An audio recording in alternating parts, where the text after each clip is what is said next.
हमने क्या किया था ना बच्चे, हमने स्ट्रक्चर ऑफ एटम को पढ़ते हुए जिस टाइम पे देखा था, तो हमने देखा था किस किस तरीके से इलेक्ट्रॉन की डिस्कवरी हुई थी, प्रोटॉन किस तरीके से मिला था हमें, और जो मल्टीपल डिफरेंट टाइप के अलग अलग टाइम पे अलग अलग साइंटिस्ट ने अपने अपने कंसेप्ट के अकॉर्डिंगली स्ट्रक्चर ऑफ एटम दिया था।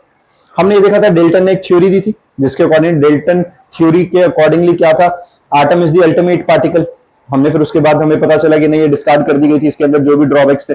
फिर आया था Thomson plum pudding model, 9th class में हमने पढ़ा था, जिसमें नहीं भी पढ़ा था हमने डिस्कस किया था कि उसने बताया था कि इलेक्ट्रॉन और जो पॉजिटिव और नेगेटिव चार्ज है वो इक्वल अमाउंट में है, बट डिस्ट्रीब्यूशन गलत बताया था। डिस्ट्रीब्यूशन किस तरीके से गलत बताया था उन्होंने, जैसे वो प्लम पुडिंग मॉडल के अकॉर्डिंग, या वाटरमेलन का एग्जांपल ले तो जो रेड वाला पार्ट है सारा positive and all the negatives were embedded somewhere, है ना, in that inside the positive charge, कोई सर्टेन पोजीशन नहीं थी ऐसा कुछ। लेकिन उन्होंने एक चीज बहुत ठीक बताई थी कि जितना नेगेटिव है उतना ही पॉजिटिव है। एटम के इलेक्ट्रिकली न्यूट्रल होने के बारे में उन्होंने क्लियर कंसेप्ट दिया था। थॉमसन के बाद में आया था रदरफोर्ड, मार्टिन काइगर के एक्सपेरिमेंट से होते हुए गोल्ड फॉयल स्कैटरिंग एक्सपेरिमेंट जो था उसको कंसीडर करके रदरफोर्ड ने बहुत क्लियरली एक चीज बता दी थी, that the entire positive charge is concentrated in the centre. लेकिन उसने गलत क्या बताया कि जो इलेक्ट्रॉन है वो स्पाइरल तरीके से घूमता हुआ आ रहा है। ऐसा ही कुछ था, वो जलेबी बनती जा रही थी। अब जलेबी में क्या प्रॉब्लम थी, इलेक्ट्रॉन यहां से घूमना शुरू हुआ और वो कॉन्टिन्यूअसली न्यूक्लियस को अप्रोच करता जा रहा है। अगर ऐसा होगा तो उसके हिसाब से कोई एक ऐसा दिन आना चाहिए था जिस दिन वो इलेक्ट्रॉन आकर न्यूक्लियस में गिर जाता, और अगर नेगेटिव और पॉजिटिव आपस में मिलेंगे तो न्यूट्रलाइजेशन होगा, एनर्जी रिलीज होगी, एटम का अस्तित्व खत्म वहीं पे। सारा जितना चार्ज अगर वो न्यूट्रलाइज हो गया है तो अल्टीमेटली बचा कुछ नहीं, ऐसा कभी नहीं हुआ था।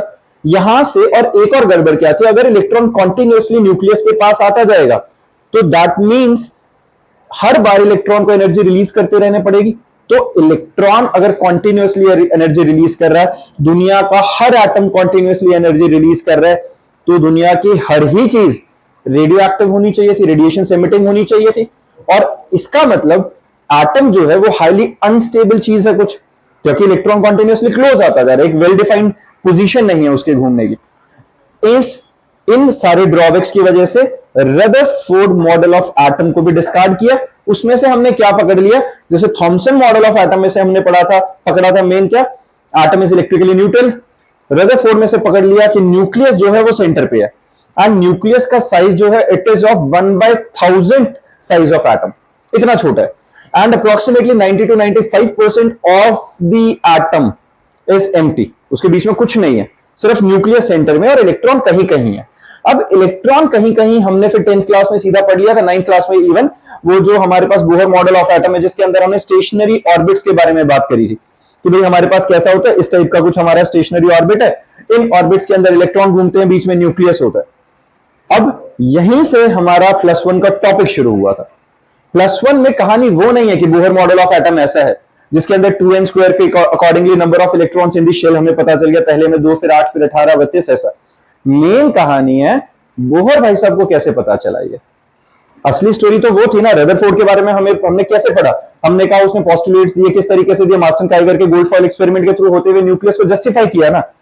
बोहर को कैसे पता चला कि इतने ही रेडियस पे पहली शेल आ रही है या इतने रेडियस पे दूसरी आ रही है, थर्ड रेडियस इतना बनेगा, और क्या ये रेडियस एक एग्जैक्ट एक सीक्वेंस में चल रहा है, क्या इनका हर बार ये डिस्टेंस बराबर बराबर आ रहा है, और अगर है तो मेन स्टोरी है कि बोहर ने ऐसा क्या एनालाइज किया जिसकी वजह से रदरफोर्ड के मॉडल को डिस्कार्ड करके अपने मॉडल को दिया। पहला तो ये, तो इसके लिए हमने क्या पढ़ा था, developments leading to Bohr model of atom. यहां से हम +1 को स्टार्ट करते हैं। इससे पहले वाला जो था, ठीक है, +1 वाला पार्ट भी, molecular order of experiment and all, ठीक है, ये बात समझ में आई है। तो ये बात समझ में आ गई है कि अब हमारे पास बोहर मॉडल ऑफ एटम किस तरीके से डिस्कवर हुआ, उसके पीछे के रीजन क्या थे।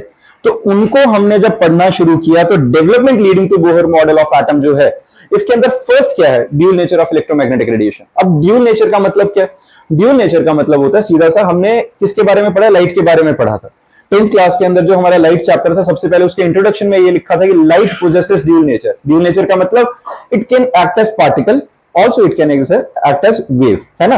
ड्यूल नेचर था, वेव नेचर और पार्टिकल नेचर। इसके बाद यहां लेकिन लाइट ना लिख के इलेक्ट्रोमैग्नेटिक रेडिएशन लिखा है। सबको पता है लाइट एक्चुअल में होती ही इलेक्ट्रोमैग्नेटिक वेव। इलेक्ट्रोमैग्नेटिक क्या होता है? इलेक्ट्रोमैग्नेटिक होता है कुछ इस तरीके का, जिसके अंदर इलेक्ट्रिक और मैग्नेटिक वेव्स एक दूसरे के साथ म्यूचुअली परपेंडिकुलर डायरेक्शन में होती हैं और दोनों मिलके साइमल्टेनियसली परपेंडिकुलर है in the direction of propagation of wave. अगर वेव यहां से वहां जा रही है तो इसकी इलेक्ट्रिक वेव ऐसे जा रही है और मैग्नेटिक ऐसे जा रही है।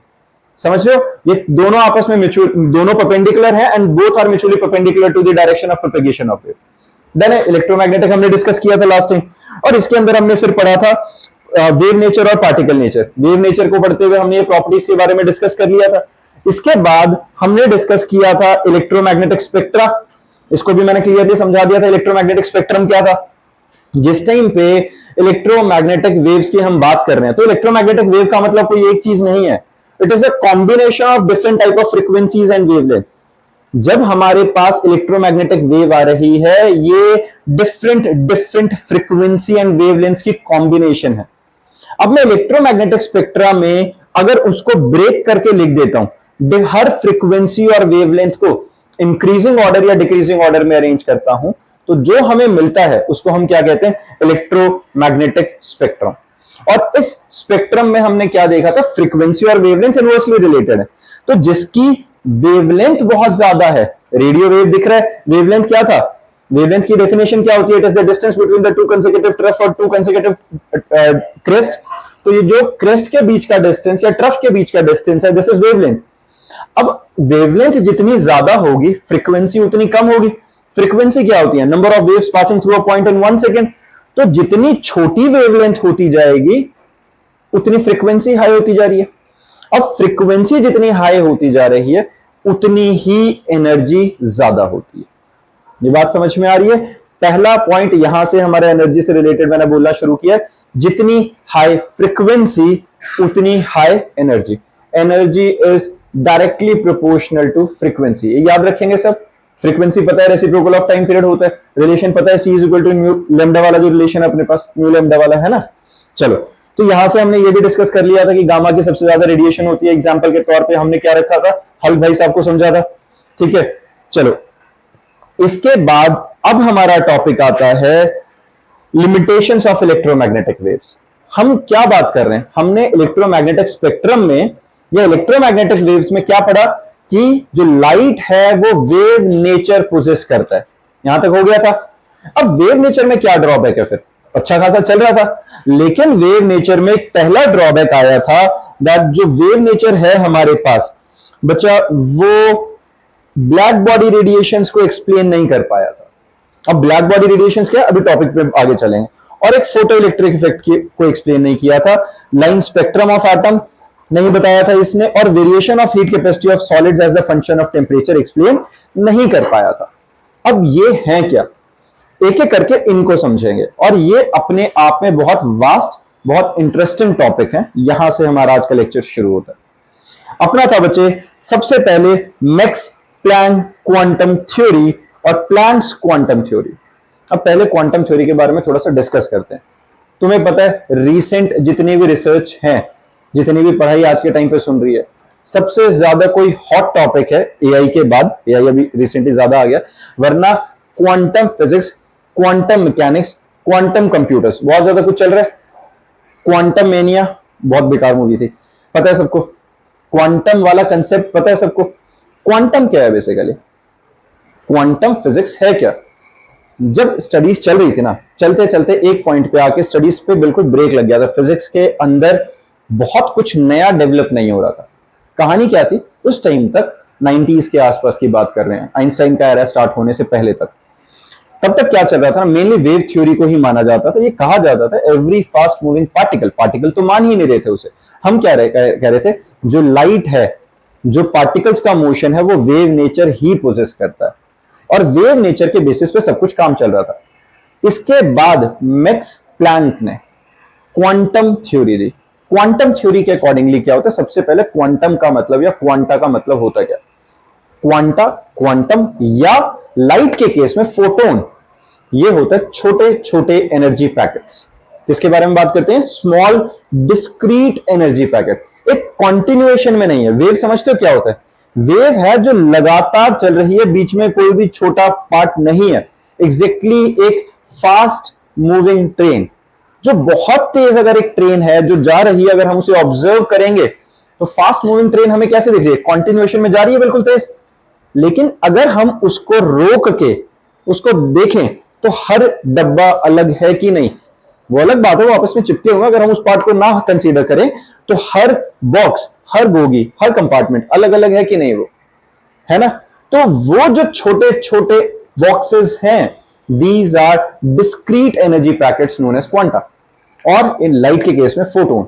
और जब ये कॉन्टिन्यूअसली चलते हैं तो यही discrete energy packets wave nature possess करते हैं। तो क्वांटम थ्योरी ने कहा था कि ये जब लाइट हमारे तक पहुंचती है तो वो कॉन्टिन्यूअसली एक वेव की तरह नहीं पहुंचती, वो discrete small energy packet photons की फॉर्म में पहुंचती है।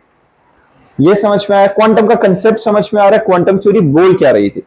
अब इसके अंदर सबसे पहले जो मैक्स प्लैंक क्वांटम थ्योरी है उसका मेन पोस्टुलेट यही है। क्या रहेगा? The radiant energy is emitted और absorb not continuously but discontinuously in form of small discrete packets of energy called quantum. In case of light quantum energy is known as photon. ये बात समझ में आ गई कि जहां से भी लाइट एमिट हो रही है या एब्जॉर्ब हो रही है वो लगातार एक वेव की फॉर्म में नहीं आएगी। वो कैसे आएगी? वो छोटे छोटे एनर्जी पैकेट्स की फॉर्म में आएगी। मैं एक पैकेट को एब्जॉर्ब करूं, 2 को करूं, 3 को करूं, 10 को करूं, ठीक है? वो छोटे छोटे एनर्जी पैकेट्स का कॉम्बिनेशन आ रहा है मेरे पास। ऐसा नहीं है कि वो कॉन्टिन्यूअसली कुछ आ रहा है। पहला कंसेप्ट। सेकेंड पोस्टुलेट था the energy of each quantum is directly proportional to frequency of radiation. ये हमने ऑलरेडी अभी डिस्कस किया था कि energy is associated with the frequency of object. अब जिस फ्रीक्वेंसी रेडिएशन की जितनी हाई फ्रीक्वेंसी होगी उतनी ज्यादा वो रेडिएशन एनर्जी प्रोसेस करेगा। किसी को दिक्कत यहां पे? ठीक है। अब यहां पर हमने जब लिखा, देखो E is proportional to nu, proportionality का साइन हटाने के लिए हमें कांस्टेंट लगाना पड़ता है जो कि H होता है, जिसे प्लैंक कांस्टेंट कहते हैं। E is equal to H nu. This is the amount of energy possessed by one photon. अगर नंबर ऑफ फोटोन्स n है तो मैं इसको n से मल्टीप्लाई कर दूंगा। This is the total amount of energy associated with n number of photons. Clear है ये? H Planck constant, nu frequency and n हमारे पास नंबर ऑफ फोटोन्स। और H की वैल्यू क्या होती है बच्चा? 6.26 times 10 raise to the power minus 34 joule second और 6.26 into 10 raise to the power minus 27 erg seconds. किसी को परेशानी इसमें? पता चल रहा है बच्चे सबको? यश बच्चा समझ में आ रहा है? तो अब अगर मैं ये बात कर रहा हूं कि एनर्जी जो है वो मान लेते हैं मेरे पास ये कप है, इसके अंदर कुछ अमाउंट ऑफ कुछ भी पानी है या कोई सब्सटेंस है। अब ऊपर से अगर रेडिएशन आएंगी, ये उस रेडिएशन को एब्जॉर्ब करेगा। हर किसी के अंदर कैपेबिलिटी है, मेरे अंदर है, तुम्हारे अंदर है, हर दुनिया की चीज के अंदर कुछ सर्टेन अमाउंट ऑफ एनर्जी को एब्जॉर्ब करने की प्रॉपर्टी होती है। एनर्जी एब्जॉर्ब कैसे होती है? एनर्जी एब्जॉर्ब कैसे होगी? देखो एक्चुअली क्या है, पहले एक छोटा सा concept out of the box जाके हम बात कर रहे हैं। दुनिया की हर चीज किस चीज से बनी है? छोटे छोटे डिस्क्रीट पार्टिकल से। इलेक्ट्रॉन से बनी है, प्रोटॉन से बनी है, न्यूट्रॉन से बनी है। स्ट्रिंग थ्योरी में जाएंगे तो स्ट्रिंग से बनी है। स्ट्रिंग थ्योरी तो एक्सट्रीमली बहुत ही छोटे लेवल पे चला गया कि हर कुछ दुनिया में छोटे छोटे स्ट्रिंग से बना है जो वाइब्रेट कर रही है। ऊपर से अगर कोई सोर्स ऑफ एनर्जी आती है और अगर वो एनर्जी मेरे बॉडी के पार्टिकल्स की वाइब्रेशन के साथ सिंक कर जाए तो मैं उसे एब्जॉर्ब कर लूंगा। एब्जॉर्ब करूंगा तो मेरे पार्टिकल्स का क्या होगा? वाइब्रेशन का एम्पलीट्यूड इंक्रीज कर जाएगा। यही होता है ना, अगर जो दो वाइब्रेशन एक दूसरे के साथ इन फेस हैं, सिंक में हैं, तो दोनों ऐड होके वो क्या होएगा? उसका एम्पलीट्यूड बढ़ जाएगा, फ्रीक्वेंसी बढ़ जाएगी। Inter electronic, inter molecular, inter atomic collisions बढ़ेंगे, टेंपरेचर राइज कर सकता है। लेकिन वो कब? जब उसकी फ्रीक्वेंसी मैच कर रही हो। नहीं होगी तो वो नहीं बढ़ाएगा। लेकिन दुनिया में हर किसी के अंदर अलग अलग फ्रीक्वेंसी के साथ वाइब्रेशन है, तो किसी ना किसी फ्रीक्वेंसी के साथ मैच करके कुछ हिस्सा तो लाइट का एब्जॉर्ब करेगा वो। अब जो वो हिस्सा एब्जॉर्ब हो रहा है, क्वांटम थ्योरी के अकॉर्डिंगली कितनी एनर्जी एब्जॉर्ब हो सकती है? 1 फोटोन के बराबर, 2 फोटोन के बराबर, 10 के बराबर, 100 के बराबर, n के बराबर। तो अमाउंट ऑफ एनर्जी एब्जॉर्ब और emitted is integral multiple of h new. हुआ कि नहीं? h new is the energy possessed by one photon. अब लाइट आ रही है, एक फोटोन की h न्यू एनर्जी है, मैं कह रहा हूं मैंने 10 फोटोन्स की एनर्जी अगर एब्जॉर्ब कर ली है तो n की वैल्यू 10 हो जाएगी। क्या फोटोन डेसिमल्स में हो सकता है? क्या फोटोन्स, क्योंकि वो ऑलरेडी सबसे छोटा डिस्क्रीट एनर्जी पैकेट है, तो n डेसिमल्स में नहीं आएगा। n हमारे पास हमेशा क्या होएगा? Whole number. समझ में आई है? ये एक होल नंबर रहने वाला, ये डेसिमल्स में नहीं आएगा। ये बात समझ में आ गई? The total amount of energy absorbed और emitted by a body will be whole number quanta. This means energy is quantized. Quantized का मतलब समझ में आ गया? जब छोटे छोटे एनर्जी पैकेट्स हैं वो क्वांटम है, तो वो क्वांटाइज्ड का मतलब होगा उसी एक एनर्जी पैकेट का integral multiple will give us the total amount of energy. पक्का? सबको क्लियर है बच्चे? ये बात अच्छे से समझ में आ गया? E is equal to NH nu where N is always a whole number. Done है? इसी को आइंस्टाइन ने क्या समझाया था? देखो, the energy possessed by 1 mole of quantum और photon that is Avogadro number of quanta is called Einstein of energy. Avogadro number पता है सबको क्या है? केमिस्ट्री में हमने पढ़ा हुआ है। Avogadro number is 6.022 times 10 to the power 23। क्या? Number of entities. तो इन्होंने कहा कि भाई अगर मेरे पास 6 की value 6.022 times 10 raise to the power 23 H nu हो जाए तो ये कितना हुआ? 1 मोल ऑफ क्वांटम।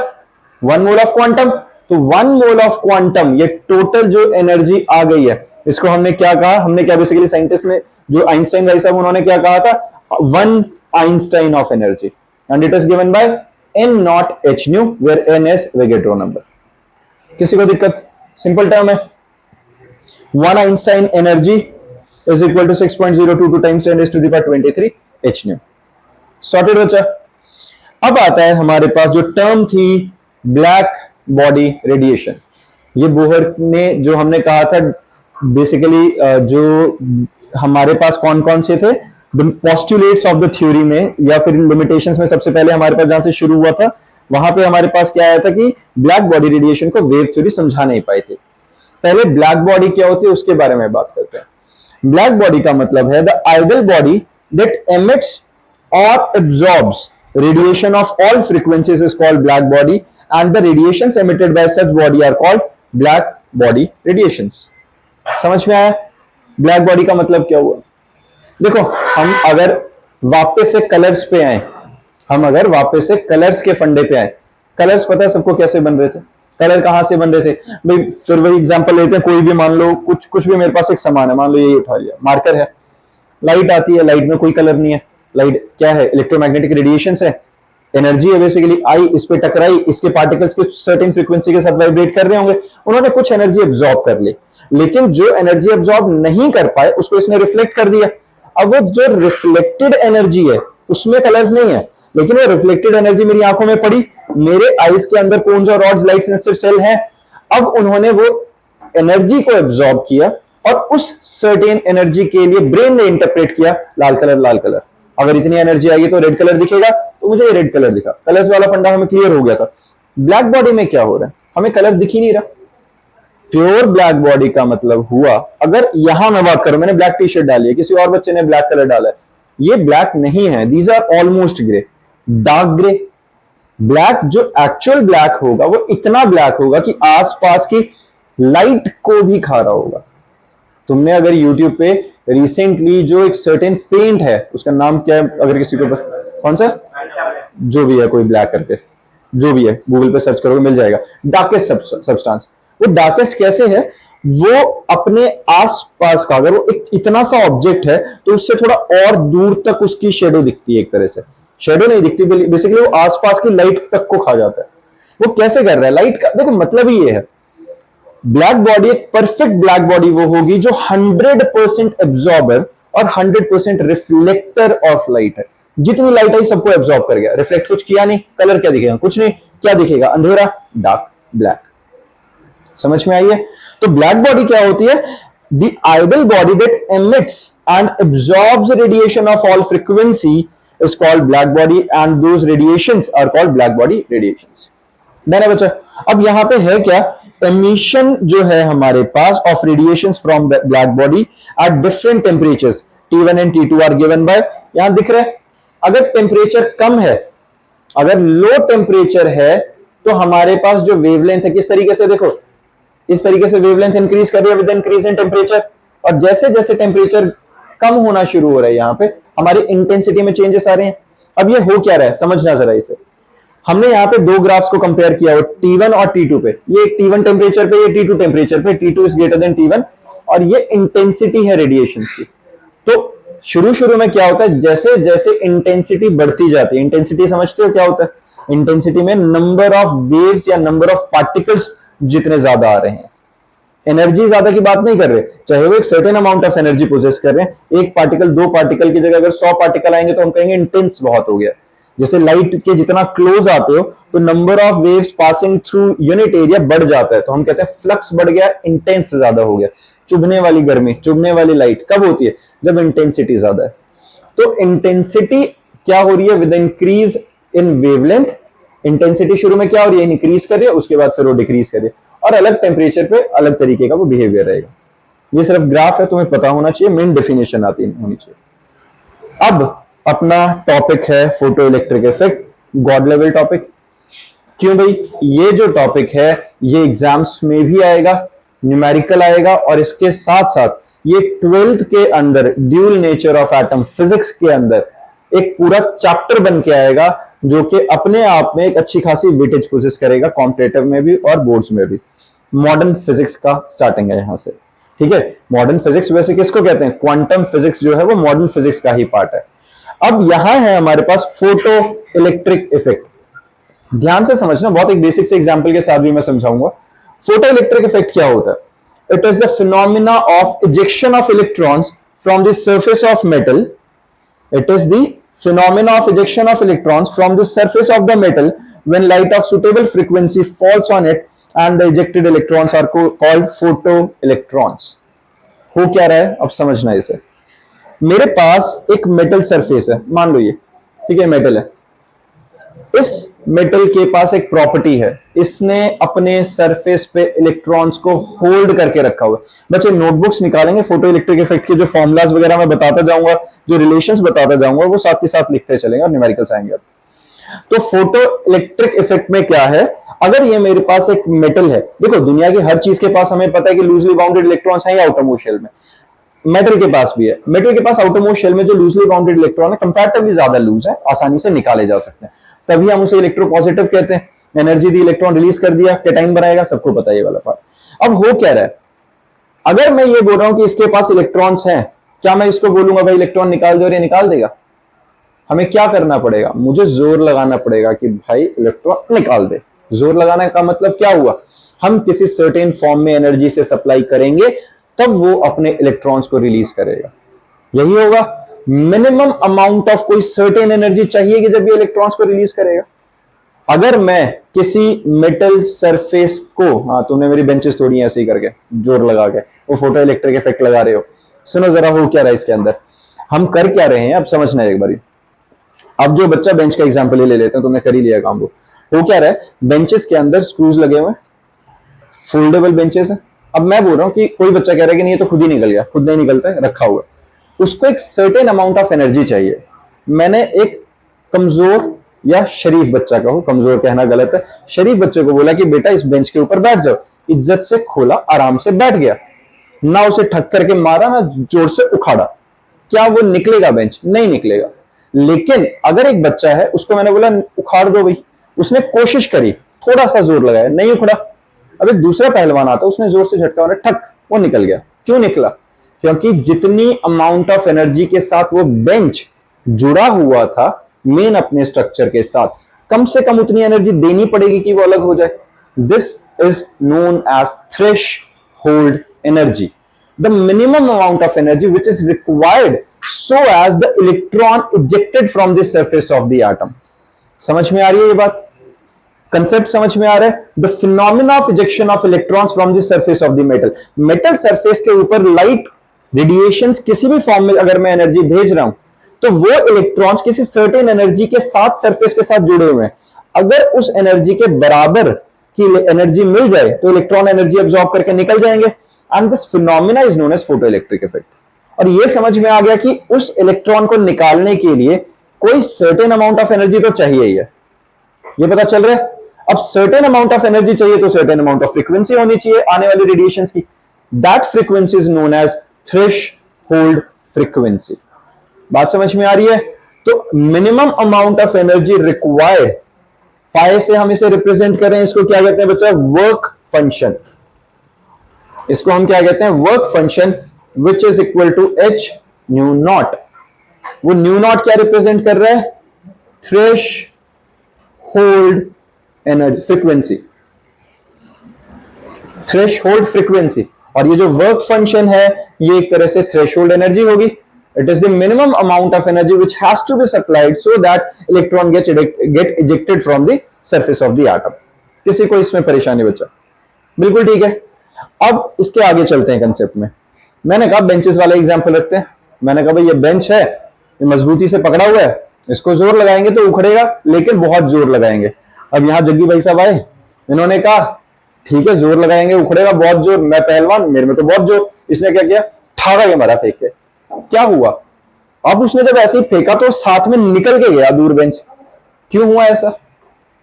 क्यों हुआ? क्योंकि जितनी एनर्जी के साथ बेंच टूट सकता था उससे तो भाई साहब ने 4 गुना एनर्जी लगा दी। तो 1 times energy is utilised in breaking that bond and the remaining extra amount of energy is supplied in form of kinetic energy. यही होगा ना, जितनी एनर्जी के साथ इलेक्ट्रॉन निकल सकता था अगर उससे ज्यादा एनर्जी दोगे तो वो extra amount of energy electron ने जो एब्जॉर्ब करी है वो काइनेटिक एनर्जी में कन्वर्ट हो जाएगी। ये बात समझ में आई है मेरी? पक्का? तो जो हमारे पास आने वाली एनर्जी है वो क्या है? H nu. Minimum amount of energy जो चाहिए वो एच न्यू नॉट, एंड जो एक्स्ट्रा अमाउंट ऑफ एनर्जी बच गई है that will be converted into kinetic energy of ejected electron. समझ में आई है? This is the energy of radiations, this is the threshold energy और work function, this is remaining amount of energy, जो extra amount of energy है जो half mv square में convert हो गई।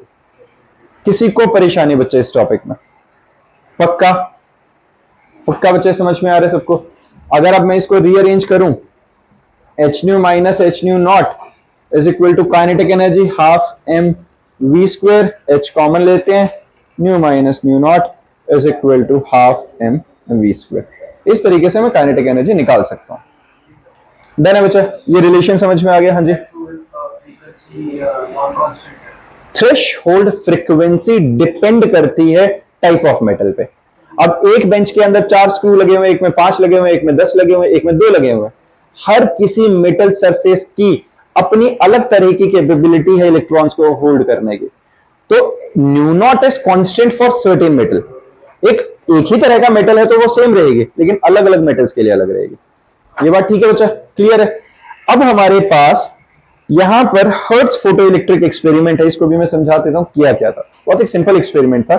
यहां पे क्या किया देखो बच्चे, ये हमने बैटरी के साथ बेसिकली हमने क्या किया, एक ये रॉड लिया, बेसिकली एक ग्लास क्या कुछ ट्यूब टाइप है, इसके अंदर यहाँ पे एक इलेक्ट्रोड है जो बैटरी का नेगेटिव, ये हमारा पॉजिटिव टर्मिनल के साथ कनेक्टेड है, और ये वाला जो हमारा मेटल प्लेट है ये नेगेटिव के साथ कनेक्टेड है।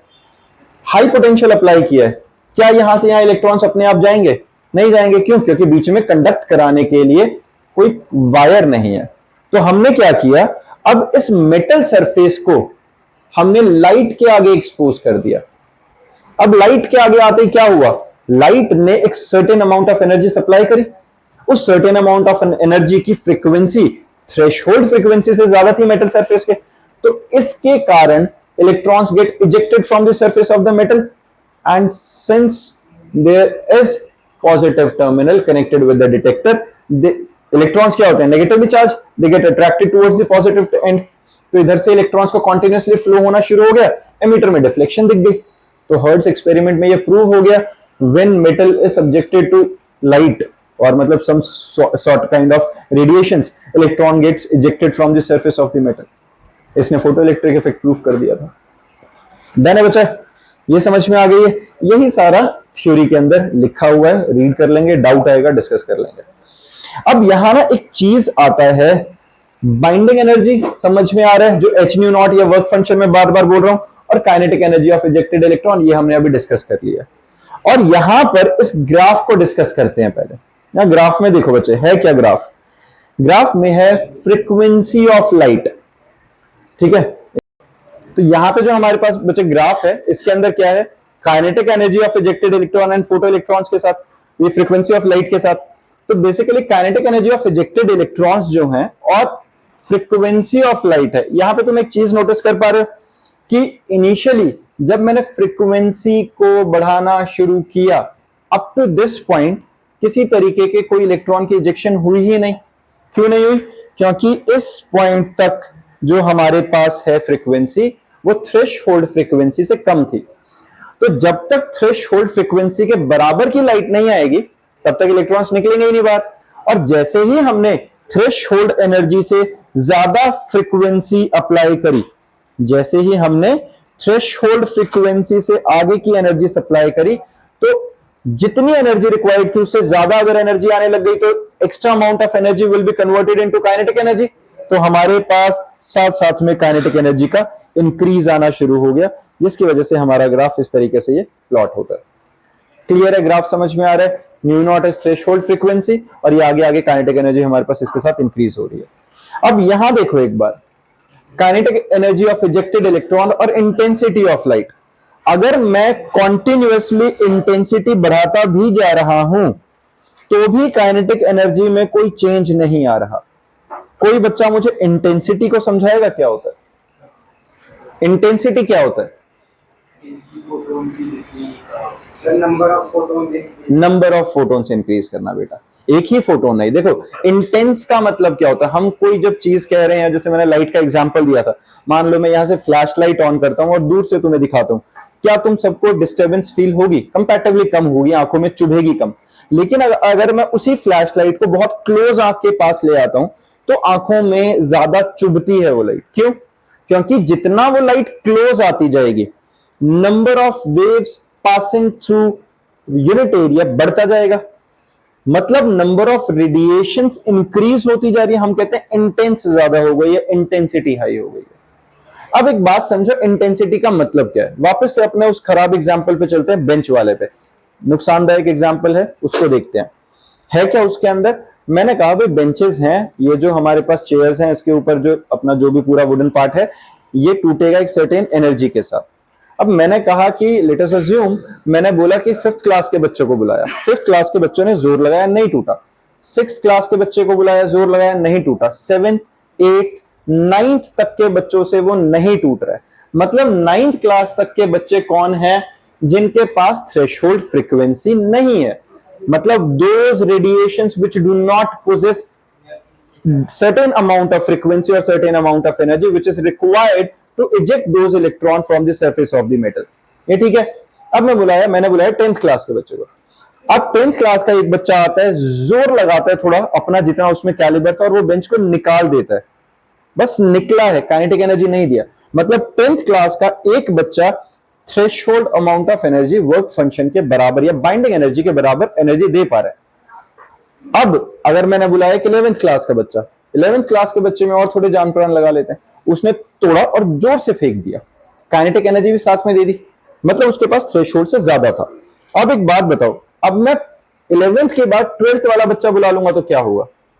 उसके पास और जो आने वाली रेडिएशन है उसकी और ज्यादा एनर्जी होगी, वो और आसानी से तोड़ के और तेज फेंकेगा, और हाई काइनेटिक एनर्जी। लेकिन एक बात बताओ, 10th वाला एक बच्चा आया, उसने एक बेंच तोड़ा, +1 वाला एक बच्चा आया, उसने एक बेंच तोड़ा, 12th वाला एक बच्चा आया, उसने एक बेंच तोड़ा, कॉलेज गोइंग बहुत तगड़ा बॉडी बिल्डर बुलाया, उसने भी एक ही बेंच तोड़ा। With the increase in energy, क्या number of ejected electrons increase हुए? नहीं हुए ना।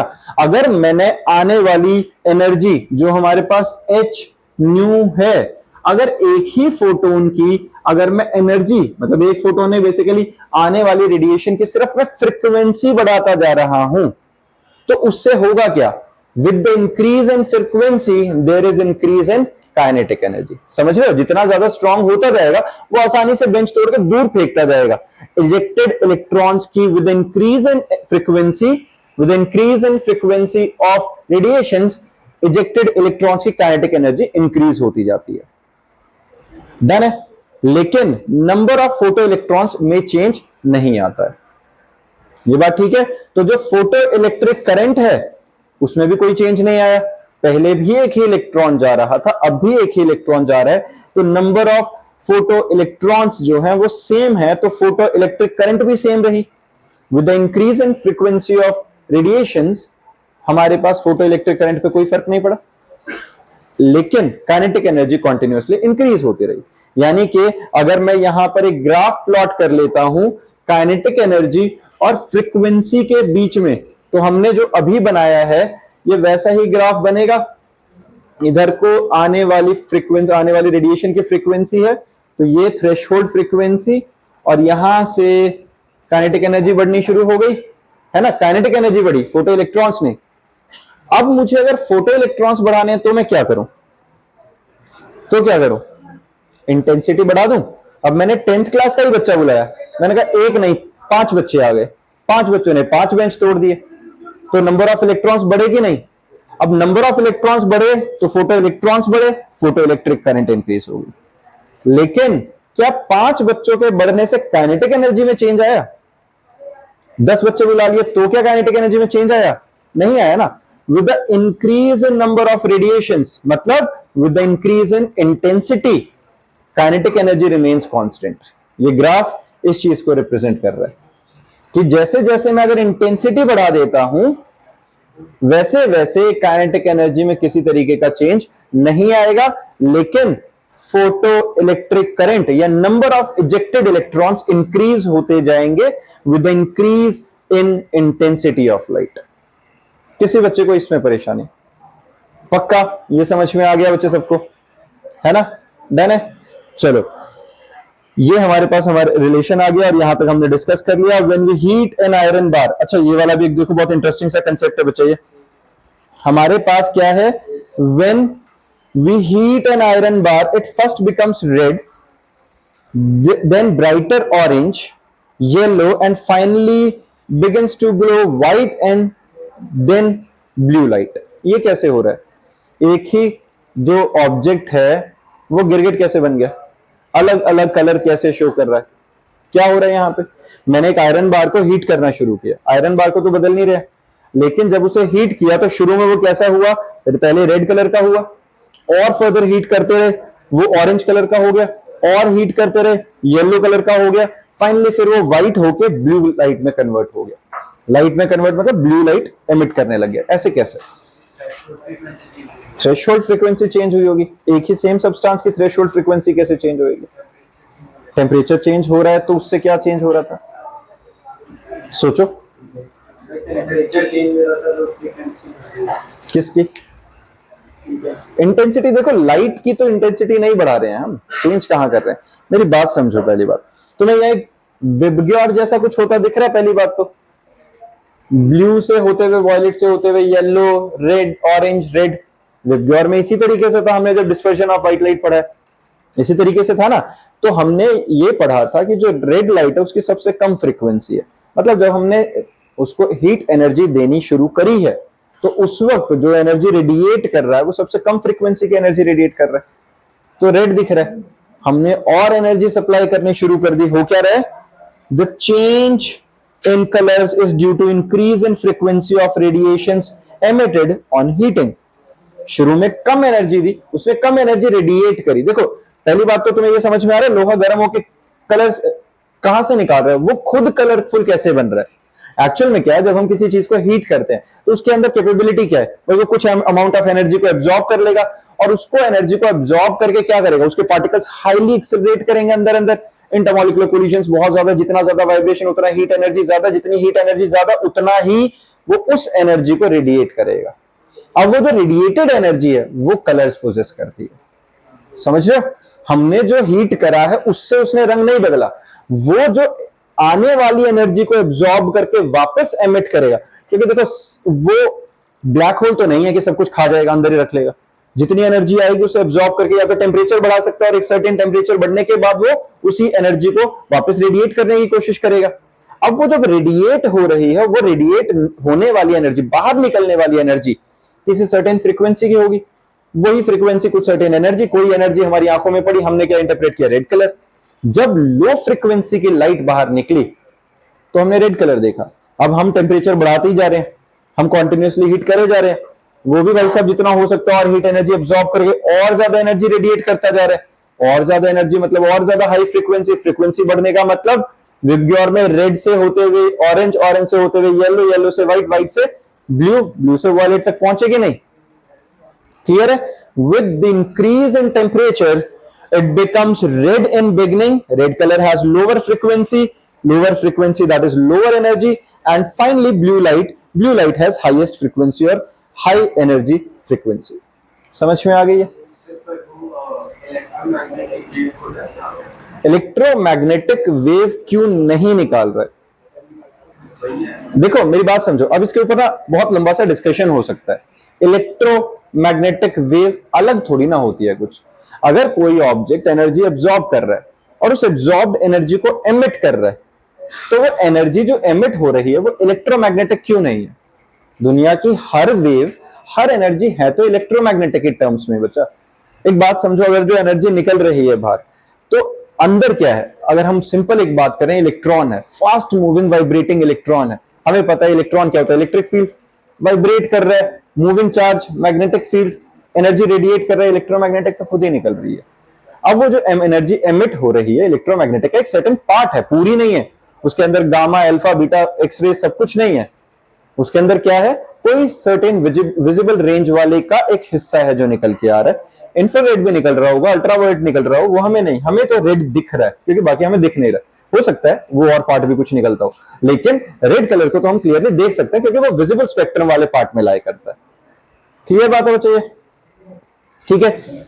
यहां एक छोटे से न्यूमेरिकल हैं, एक दो हैं जो हर बच्चे को अटेम्प्ट करके रखने हैं, और इन्हीं क्वेश्चंस को हम नेक्स्ट क्लास में डाउट की तरह लेंगे, और इसके बाद एटॉमिक स्पेक्ट्रा टॉपिक हमारा कंटिन्यू होगा। ठीक है।